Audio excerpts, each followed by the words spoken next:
want to have, as part of the gun initiative, though, an informational campaign to really change the hearts and minds of people in Washington, D.C., and in particular our young people. They are saturated in the media and in entertainment, or by the entertainment industry, with violence. And I think too many of our young people, in particular our young men, are fascinated with violence, and in particular fascinated with guns. And what we need to do is change the way in which people think about guns, especially young people, and make it something that's not cool, that it's not acceptable, it's not hip to carry a gun anymore. In the way in which we've changed our attitudes about cigarettes. You know, when I was growing up, people smoked all the time. I mean, both my parents did. But over time, we changed the way in which people thought about smoking, and so now we have people who cower outside of buildings and kind of smoke in private and don't want to admit it. And that's what I think we need to do with guns, really change the way in which people think about guns. Now, this is not going to be something that's very easy to do, because we are, quite frankly, fighting something that appears, you know, every day on television, on the radio, in our popular music, in movies that these kids are exposed to.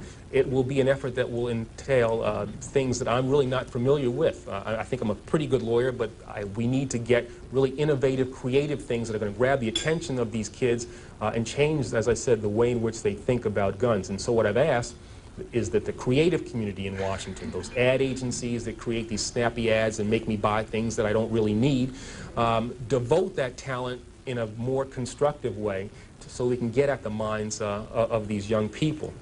This informational campaign, I've also called on the newspapers and the television stations to devote to us time and space so that we can get these ads, so we can use these spots, and not to give us 1, 2 o'clock in the morning ads when nobody's watching, but at the time when people, particularly young people, are watching television, so that when they're watching, you know, the Fresh Prince of Bel-Air or Martin or whatever else they watch, and yeah, I watch those things once in a while, so that they'll see these ads and they'll be grabbed by these ads.